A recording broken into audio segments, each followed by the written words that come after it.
Então, vamos trazer aqui agora meu convidado de hoje, que é o diretor Rômulo Scaff. Coloco eu aqui, vou colocar ele aqui. Rômulo, boa tarde. Vi que você estava Boa tarde. acompanhando. Tudo bem? Tudo bom? Boa Tudo tarde, bem. Daiane, boa tarde, Regina, boa tarde toda a comunidade do 247. Vamos falar um pouquinho de história e política, e hoje é um dia especial demais e tem tudo a ver com o que a gente vai falar hoje. Exatamente, Rom, tem tudo a ver. Eu vou dar só aqui uma palhinha sobre o que você vai falar, depois vou deixar você contar para a gente.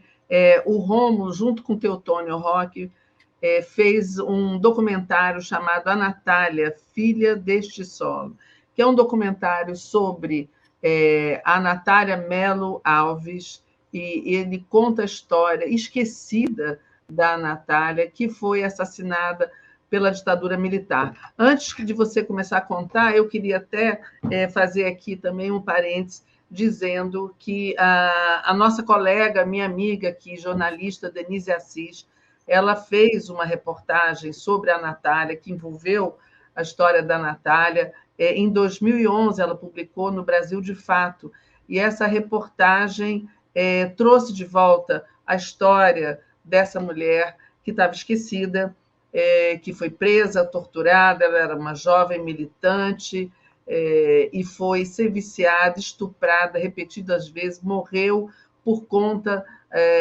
desses maus tratos, dessa violência toda que foi imposta a ela, e como a muitos militantes de esquerda naquele momento da ditadura militar. Nós vamos falar um pouco sobre essa coisa da ditadura, mas queria ressaltar aqui esse papel também da Denise de trazer essa história, porque, como diz no seu filme, o filme começa até falando justamente do esquecimento, né, Rômulo? Da memória que tem que ser resgatada. Se eu não me engano, é Roberto Monte que fala sobre isso. Minha condena, Não é? E é exatamente isso que a gente vai trazer aqui, e que a Denise tinha já trazido, e você também contou que esse filme levou 20 anos para ficar pronto. Então, queria que você começasse a me contar como é que vocês tomaram conhecimento da história e o que levou vocês a fazerem esse filme sobre a Natália. Eu preciso primeiro fazer uma reparação histórica. A pessoa importante desse filme é Teotônio, não sou eu. Eu vou entrar no meio do processo para fazer isso. Mas Teotônio Roque é um fotógrafo, foi o único brasileiro que foi cobrir em Cuba quando teve o retorno do Che Guevara, do funeral do Che Guevara, que acharam lá na Bolívia. O único brasileiro que foi oficialmente cobrir isso foi Teotônio Roque. Então já é um cara que já está há um tempo. Teotônio Roque ele foi o último quadro, a última turma do PCBR, já no final, ali em 88, já virando BS, já era outra turma. Então, essa história da Natália. Luiz Alves sempre foi uma referência para todo mundo ali do grupo. Eu sou mais novo, né? Teotônio é mais velho do que eu. Luiz Alves foi o companheiro da Companheiro Natália, da não é isso? Natália, que é dessa turma, que era da turma que foi preso em Itamaracá, ficou lá. Tem aquele famoso filme Mesa Vermelha, conta a história do pessoal de Itamaracá. Luiz Alves está ali no meio. E isso, ele também era do Rio Grande do Norte, a Natália do Rio Grande do Os Norte, dois, né?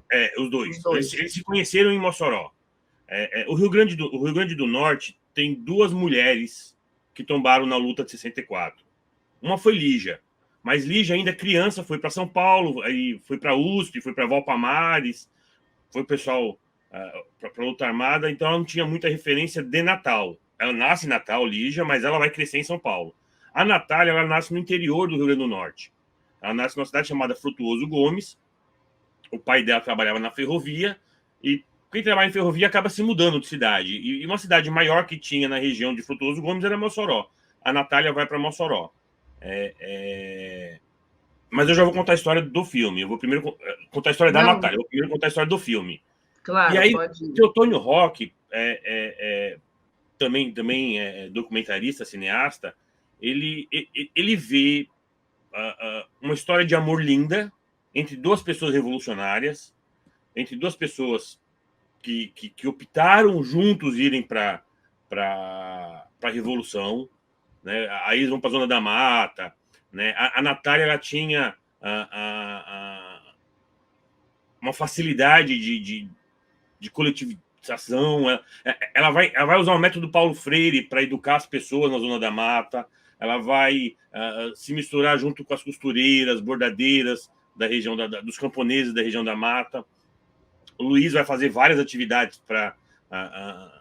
E aí a gente já está falando de 69, 70, já repressão bem forte em cima disso tudo. E ela era militante do Partido Comunista também, não é isso? PCBR, Partido PCBR, Comunista Revolucionário. PCBR, tá. O pessoal de Apolônio de Carvalho, de Mário Alves. Isso. Aí, que é um braço do PCB também, assim, né? Uma cisão do PCB, porque o PCB optou a não ir para a luta armada. Então, a turma que foi para a luta armada acabou se agrupando em outros nomes, mas não deixa de ser a mesma ideia, né? Uma ideia de um país melhor. Aí Teotônio começa a fazer um material publicitário para fazer um documentário. Então, Teotônio pega em 2008, então a gente está aí 15 anos, quase 20 anos atrás, 2008, Teotônio grava com Luiz, grava com Nilmário Miranda, grava com Oswaldo Monte e grava com o Roberto. Aquelas imagens que tem ali. Isso em 2008. Para fazer um material, para poder fazer um documentário. Que a ideia dele era conseguir financiamento para fazer um documentário bonito, grande, como deve, como todo material. Naquele momento, a Natália ainda estava oficialmente como suicídio, que ela teria cometido suicídio. Pois é, tem essa história também do suicídio. Acontece que, como não era o material do documentário, então não tinha tanto polimento na filmagem. Então, por exemplo, Mossoró é uma cidade aqui do interior que é muito quente, conhecido por ser muito quente. Mas nesse dia estava uma chuva torrencial. Então o áudio não era o melhor possível que tinha, porque a ideia... O Luiz estava sem camisa, porque era uma gravação para poder arrumar grana para fazer o documentário. E aí ele faz todo o caminho de parlamentares, de aprovar na lei de incentivo fiscal, e os parlamentares super empolgados, mas aquela dificuldade, porque se a gente for para pensar dos anos, principalmente aqui no Rio Grande do Norte, a gente sempre teve muita dificuldade de contar a história, as nossas histórias, a história da esquerda. A história da direita, a direita consegue financiamento rápido, as empresas financiam a direita rápido, mas a esquerda não. E aí foi em sindicatos, foi em mandatos da época, todo mundo muito feliz. Né? A própria atual governadora Fátima, na época, ela ainda era deputada estadual, depois foi deputada federal, foi ser senadora, hoje é governadora, mas também se empolgou, achou lindo, maravilhoso o projeto, mas meio que ficou nisso também. Quando chega em 2015, por isso que eu dei todo o crédito para Teotônio, que ele é o cara mais importante da história. Quando chega em 2015, a gente vai fazer faculdade de cinema, eu e Teotônio. E Teotônio, Romulo, eu tenho esse material aqui que eu não consigo captar dinheiro, mas também não sei o que fazer com esse material. Eu falei, cara, é um material que não pode ficar parado. Mas a ideia, Romulo, desde o início, era falar sobre a Natália ou sobre o grupo? Sobre ela? Não, sobre a Natália. Aí, desde o início, era falar sobre a Natália, até porque no Rio Grande do Norte a gente não tem referência de mulher na luta armada. É muito pequena.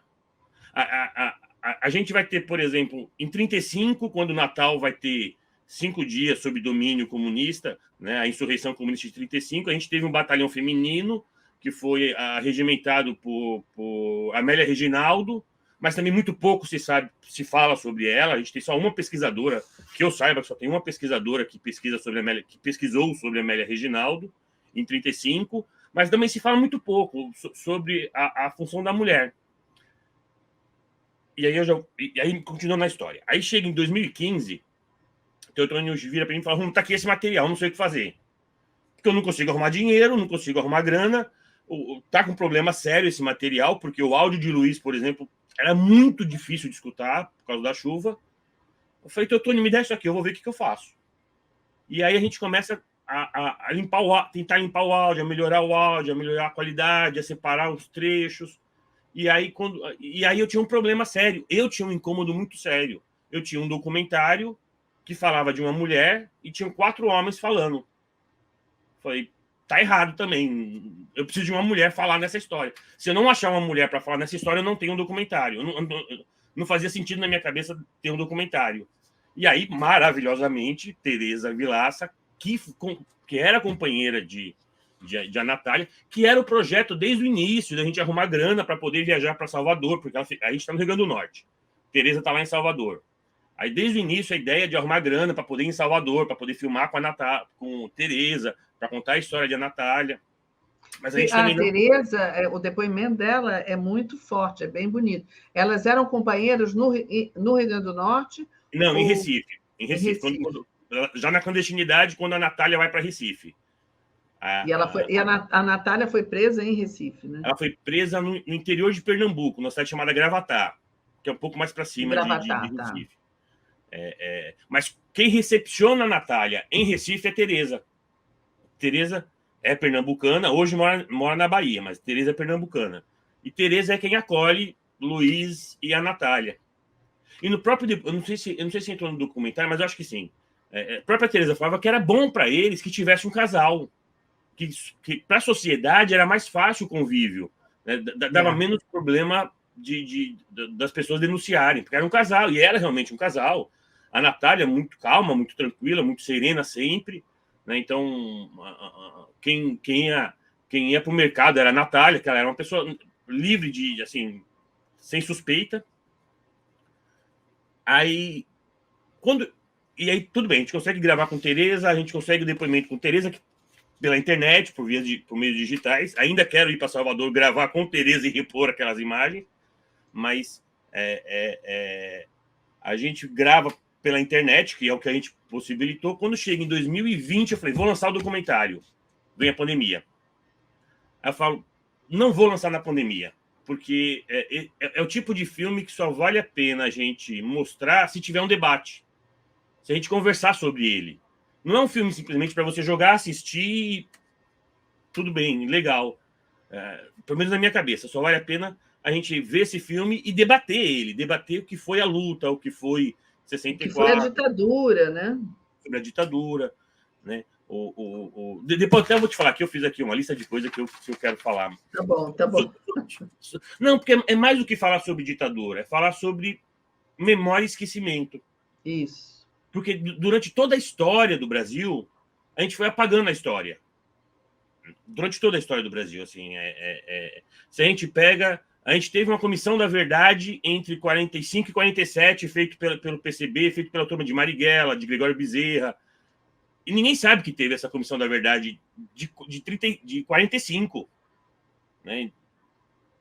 É apagado. Eu estava pesquisando no Senado um material, e aí achei esse material e falei, cara, como que a gente teve uma comissão da verdade entre 45 e 47 e é desconhecido do povo?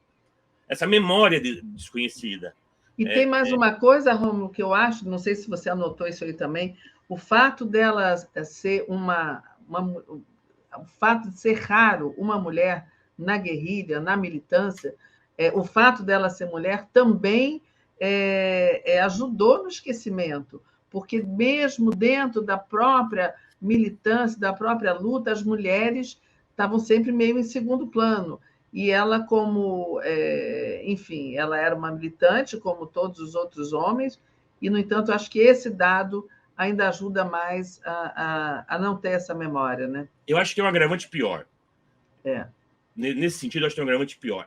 Ela vai junto com o companheiro dela para a militância. E os dois são muito importantes para a militância. Em termos de tarefa, em termos de cumprimento, o próprio Luiz deixa bem claro que ela cobrava do próprio Luiz as tarefas. Mesmo, né? Só que, como ela... Assim, aí ela ficou a mulher do Luiz. E ela não era mulher do Luiz. Luiz deixa claro isso, Teresa deixa isso muito claro. A Natália não era mulher do Luiz, a Natália era a Natália. Né? Com toda... ela não tinha a rebeldia que normalmente a gente tem. A gente de militância, a gente tende a ser rebelde, tende a ser aquela coisa... Né? Ela era bem discreta, né? A gente tende a ser visceral. Ela não era visceral, ela era uma pessoa calma, sempre tranquila. né? Ela não tinha o perfil do militante comum, né? E isso faz com que ela seja esquecida. E aí, quando ela vai ser primeiro sequestrada e depois presa, eu digo sequestrada porque foi em dezembro que eles são presos, lá em Gravatá, e só vai ser oficialmente registrada a prisão dela 17 de janeiro. Então, ela passa 25 dias sob torturas horrorendas lá Bárbaras, bárbaras, horrorendas. O Luiz fala que ela foi serviciada. O nome disso, na minha opinião, é estupro. Ela foi estuprada seguidas vezes por vários homens, segundo o relatório, segundo a Denise fala também na matéria dela, e ele ouvia os gritos, os gemidos dela na cela onde ele eu não coloquei no documentário, porque a ideia do documentário era mostrar a Natália, não era ser uma coisa só para chocar. Então, segundo ele, chegaram a estuprar ela na frente dele. De tão bárbaro que foi a coisa. E nessa época que foi feito o documentário, ela estava como suicidada. Ela cometeu suicídio. Isso só para esclarecer aqui, para quem não viu. Aliás, estão perguntando onde é que se pode ver o documentário. Mas aí vocês contam que ela foi, enfim, depois de toda essa tortura e tal, ela certamente morreu, não aguentou de tanta barbaridade, e colocaram a bolsa, né, a alça da bolsa, como sendo o que ela utilizou para se enforcar. Colocaram duas coisas que ela teria feito.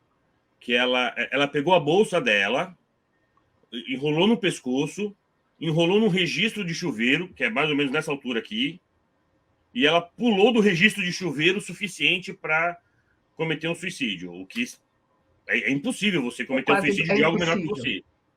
Não suficiente. Queimaram todo o pubis dela, toda a parte pubiana dela foi queimada. E ela teria que fazer isso, ela teria que ter álcool, ela presa, ela estaria com a bolsa, ela presa teria que ter 1 litro de álcool, ela presa teria que ter um fósforo, e fazer tudo isso sem gemido de dor, sem fumaça, sem ninguém perceber nada. Então, assim, ela teria que ter realmente feito um esforço gigantesco para fazer tudo aquilo e ninguém perceber nada. E quando a gente grava isso, quando o Teotônio vai fazer essas gravações, era essa a história oficial. Que na época a gente falava, olha, isso não tem como ser verdade, mas oficialmente ainda era verdade. Oswaldo Monte, que está no documentário, que é quem entra com o processo, aí eu acho que já era, acho que... Eu estou em dúvida se era governo Lula ou se era governo Dilma. Mas ele entra com o processo e consegue reverter o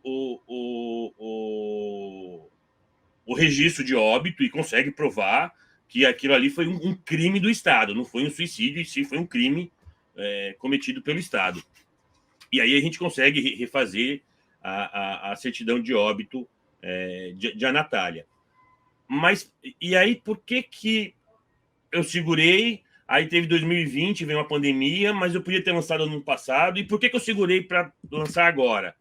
Porque esse ano faz 50 anos da morte dela. 1973 foi a morte dela. Então, esse ano fez 50 anos. Então, é uma data muito redonda para isso. E isso tudo faz parte de um outro projeto, de uma outra mulher também que é esquecida pela ditadura e por todos nós de esquerda, que é Mércia Albuquerque. Deixa eu só fazer um parênteses antes de falar de Mércia. É importante falar de Denise, porque eu fiz uma outra série que eu vou lançar agora em janeiro, que é sobre Luiz Maranhão. Luiz Maranhão, que é um desaparecido político também. Ele era chefe do Comitê Central do Partido Comunista. O Partido Comunista que não foi para a luta armada, que optou por não entrar na luta armada, e ainda assim foi totalmente dizimado o Comitê Central, essas coisas. E aí eu vou entrevistar a Denise, quando a Denise fala que teve em Recife, em 2007, e aí ela achou lá o saco, né, que não queriam deixar ela mexer, porque não tinha sido higienizado, essas coisas todas. E aí ela consegue convencer as pessoas de ir lá, de mexer, de abrir, e aí Regina joga para cima essa história de Natália, brilhantemente faz uma matéria sobre a Natália Alves. A Denise. Denise Assis, isso. Brilhantemente faz a matéria sobre a Natália Alves, recolocando E aí eu volto, então, para Mércia. Aí todo esse projeto faz parte, porque esse ano, 73 e 74, que são 50 anos mais difíceis da ditadura, 50 anos atrás, né? Mais difíceis da ditadura, porque é onde foi a repressão maior, onde você teve a Natália morta, onde você teve outro potiguar morto, que foi o Manuel Bezerra, onde você teve Mata Machado, que foi morto, onde você teve... foram listados, acho que foi quase 80 nomes. Só de 1973, pessoas mortas pela ditadura. E aqui no Nordeste, toda a circuncisão militar, a segunda instância era em Recife. E a advogada que respondia por todos os processos era Mércia Albuquerque. O principal cliente, vou chamar de cliente, o principal cliente de Mércia Albuquerque foi Gregório Bezerra. Mércia não era nunca foi do Partido Comunista, Mércia nunca entrou em partido nenhum. E Mércia um dia tá nas ruas do Recife, vê um cara com a corda amarrada no pescoço, com a corda amarrada nos dois braços, sendo puxado pela rua e sendo chicoteado, né, por um canalha chamado Viloc, por um sádico, acho que é sádico, sei lá, não tem. Eu não sei acho como... que são todos sádicos, Romulo, não é possível esse sadismo. A ditadura deu vazão a esse sadismo de muita gente, né? Porque isso é sadismo, é doença. Não pode uma pessoa normal ter prazer em fazer o que eles faziam. E a gente tem que falar sobre isso, porque tem tanta gente aí que fica dizendo que quer a volta da ditadura, essas pessoas loucas que vão para a rua se manifestar querendo a volta. Não, ou não sabem ou são sádicas do mesmo jeito, né? Eu acho que o erro tá que a gente nunca fez a reparação histórica, a gente nunca fez a memória. A gente nunca guardou a memória. Assim, o que eu listei rapidinho aqui, e eu já vou voltar para a história de Mércia, então, só para poder ter a oportunidade do que você falou, e falar, por exemplo, em 24, a gente estava o Brasil vivia um estado de sítio tão forte que foi criada a Coluna Prestes contra que era a coluna Miguel Costa Prestes, mas foi criado um movimento contra um governo que vivia em estado de sítio, de extrema opressão. E passou, acabou, ninguém mais fala sobre isso. Em 30, Getúlio Vargas toma o poder, você vai em 35, você tem uma insurreição comunista que só aqui no Rio Grande do Norte durou 5 dias, você tem mais de 1.000 pessoas presas, mas passou a história, ninguém mais comenta sobre isso. Né? Ou pior, muita gente de esquerda ainda chama essa insurreição de intentona, né? Que é uma maneira de você diminuir a própria história. A gente chega em 53, 54, a base aérea de Natal vira um campo de concentração. As torturas mais terríveis que foram feitas. A gente fez esse livro, que é aqui, ó, Campo de Concentração no RN. Cara, do cara colocar prego na cabeça e bater, sabe? E ninguém fala mais nada. Não se comenta sobre isso. Passou, é passado. Teve a Comissão da Verdade de 45, também acabou. Ninguém fala sobre a Comissão da Verdade de 45. Feito por Marighella, feito por Gregório Bezerra, feito pelos deputados que tinham sido eleitos democraticamente. O maior processo, o maior crime eleitoral que já foi feito nesse país foi a cassação do PCB em 47. É terrível a cassação, a maneira que foi cassado um partido. Você pode não querer votar no partido, você pode até lutar contra um partido, você pode... Agora, você deixar de existir um partido só porque você não concorda com eles, é bizarro aquilo. E aí a gente chega em 64, a gente tem tudo isso. Teve todo esse movimento em cima. E aí vem Gregório Bezerra. Mércia Albuquerque está nessa praça vendo Gregório Bezerra sendo torturado. Uma freirinha que estava do outro lado da praça começa a gritar: vocês estão fazendo igual fizeram com Jesus, e desmaia a freirinha. Nesse dia, Mércia Albuquerque corre para casa, vira para o marido dela e fala: eu vou defender esses caras. E se você não quiser que eu defenda esses caras, eu me separo de você agora. O vivo dela falou: não, pera, a gente está junto. Vamos juntos, sempre juntos. Né? E Mércia Albuquerque vai defender mais de 500 pessoas, né? Quase todas as 500 pessoas sem pagar ela, sem remunerar, porque ela fazia aquilo como né, e aí a gente está produzindo esse livro agora, esse ano, que a gente vai lançar agora em agosto, na semana de maior desaparecido lá em Recife, 27 e 28 de agosto, que a gente vai lançar esse livro, sobre a Mércia Albuquerque, porque ela escrevia um diário. A gente tem o diário dela, que ela escrevia o que estava acontecendo, narrando as coisas em tempo real. A maneira que a justiça funcionava. A Mércia foi presa... Foi presa, não. Ela foi sequestrada 12 vezes, porque nenhuma delas foi registrada. Então, se não foi registro, ela não foi presa, ela foi sequestrada. Pelo Estado. Né? Coisas que aconteciam... E aí, né, Mércia vai aprender a costurar, fez curso de enfermagem para aprender a costurar preso, porque o cara foi lá retalhado e ela mesmo, na casa dela, costurava as pessoas como advogada. Romulo, deixa eu só ler aqui uns comentários antes da gente continuar. A gente ainda tem uns 10 minutos. Olha só, o Jorge Custódio está dizendo: em 75 eu estava no Exército em Brasília e não sabia nada disso. Fui ter conhecimento em 1980, quando entrei na universidade e iniciei minha militância no movimento estudantil.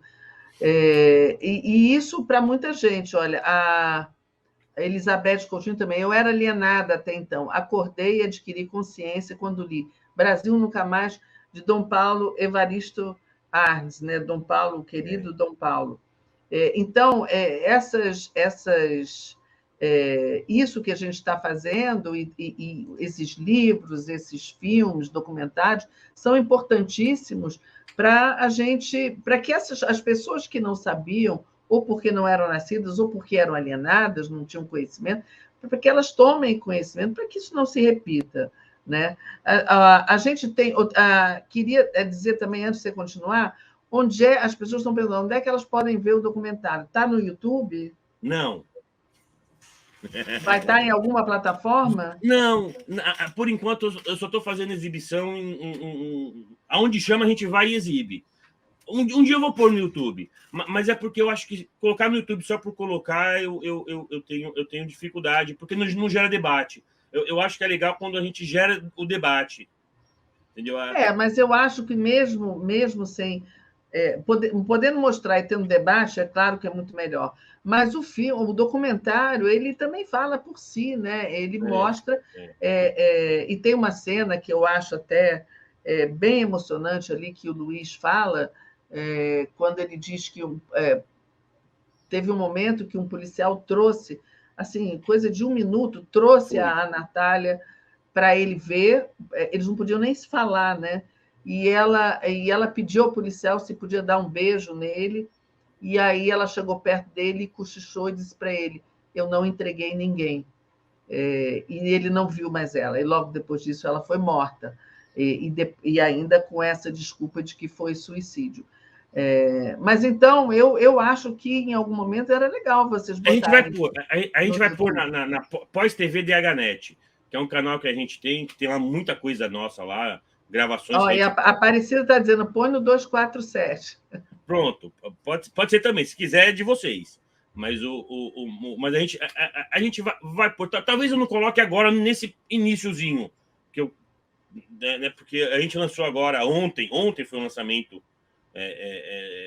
do filme, e eu ainda não lancei nem em Mossoró, que é a cidade dela, que é a cidade onde está o pessoal dela. E eu quero lançar em Mossoró, até por respeito às pessoas de lá. Luiz está vivo, embora já está com Alzheimer, mas ele está vivo, então eu quero lançar em Mossoró. Eu acho que depois disso a gente coloca na Pós-TV DHNet, que é uma versão potiguar que a gente tem de vocês, assim, bem menorzinha, assim, mas mas que é um canal que a gente praticamente grava com pessoas e conta essas histórias. Tem muita história da ditadura na Pós-TV, tem a história... Então, repete aí o nome do canal para que as pessoas possam... Pós-TV DHNet, está embaixo do meu nome.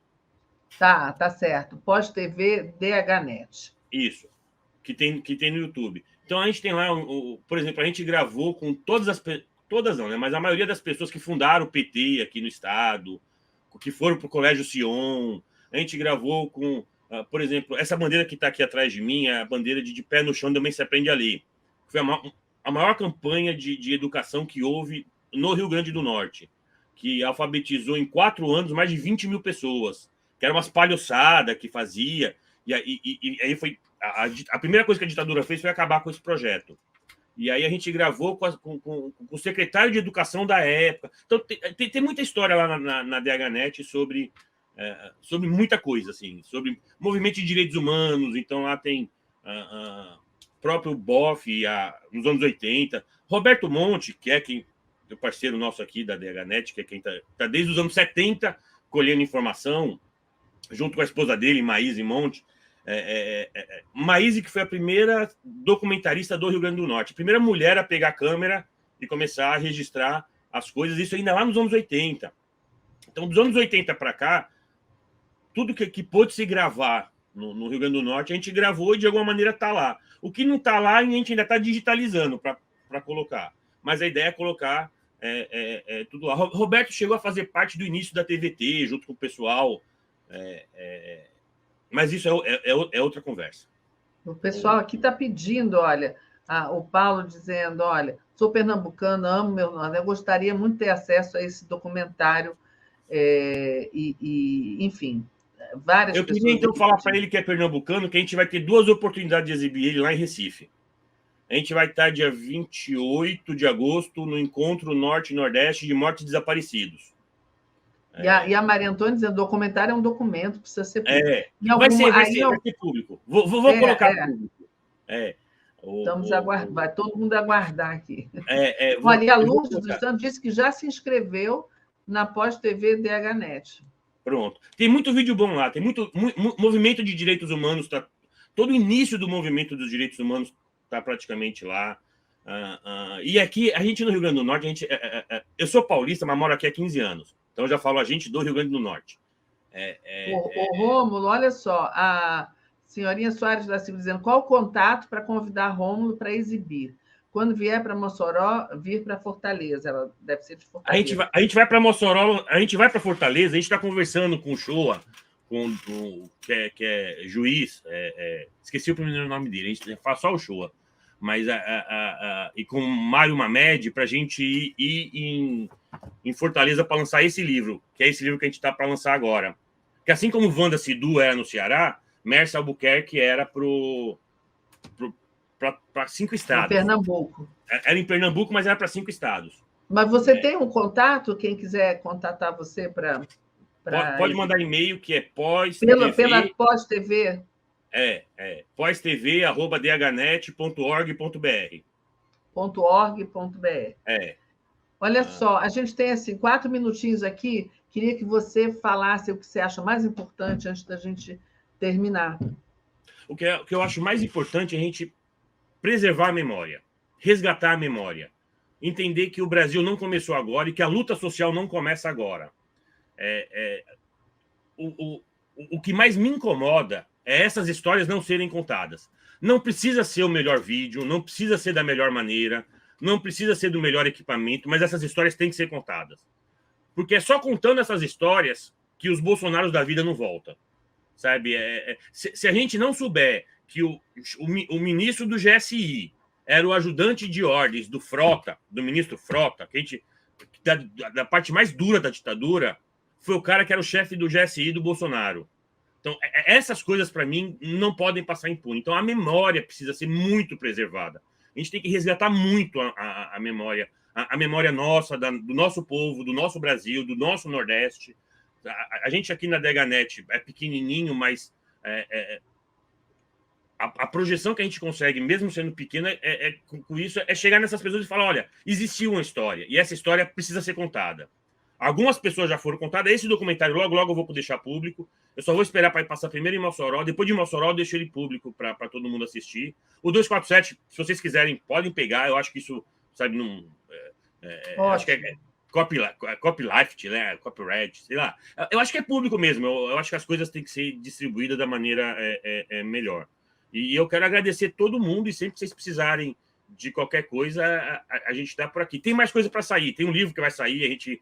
tem um documentário sobre Marta Machado que a gente está para fazer, tem um documentário sobre Manuel Bezerra que a gente está para fazer, mas a Natália Alves é muito simbólico. Simbólico por ser mulher, simbólico por ser uma companheira, né, uma história de amor que foi para a clandestinidade, que lutou junto com o companheiro dela. Então, eu acho que tudo isso, né, no frigir dos ovos, eu acho que é é importante. E Mércia Albuquerque, que, na minha opinião, foi uma das maiores humanistas que a gente teve no Nordeste, né?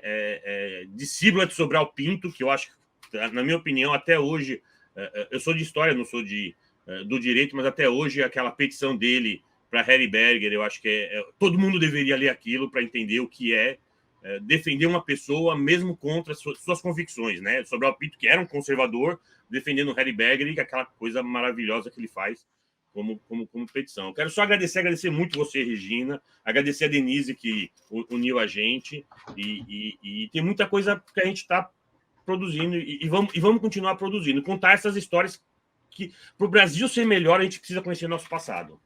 Você tem toda a razão. E a gente é que agradece, você está recuperando a memória dessas mulheres importantíssimas. A gente sabe que as mulheres, sobretudo as mulheres, foram muito esquecidas, e muitas tiveram um papel importantíssimo, e mesmo algumas que a gente sabe, não sabe a história toda, não sabe a importância. Então, a gente que te agradece por trazer a história dessas mulheres maravilhosas, importantes. Eu tenho foi aqui, olha, a Maria Marta dizendo, não, ela está pedindo para o 247 programar num espaço em São Paulo, mas tem uma pessoa aqui, aqui deixa eu ver, o Geraldo dizendo que fica muito incomodado com as histórias mal contadas que nos ensinaram nas escolas. E algumas que nem são contadas. Outras que nem são contadas, e outras que são contadas de formas distorcidas, que não é a verdade. Então, olha, parabéns pelo trabalho. Eu não conhecia a história da Natália, por causa de você e da Denise, e desse documentário que vocês fizeram, junto com o Teotônio, a gente vai passar a conhecer a história dela e honrar a história dela. Muito obrigada, Rômulo, por ter participado, e a gente vai conversando aqui, quem sabe a gente consegue, uma hora dessa, fazer uma exibição do filme, tá bom? Obrigadíssimo, obrigada a todo mundo aqui ficou muito curioso, todo mundo querendo ver o documentário. Eu vou colocar público logo. E ele vai botar logo, depois de Mossoró, né? A gente entende. Depois de Mossoró, então todo mundo vai poder assistir. Muito obrigada, e eu devolvo aqui, então, para a Daiane, e continuar aqui o Brasil agora, e continuar aqui com a nossa conversa aqui no 247. Obrigada, Rômulo. Um beijo, obrigada a todos e até mais.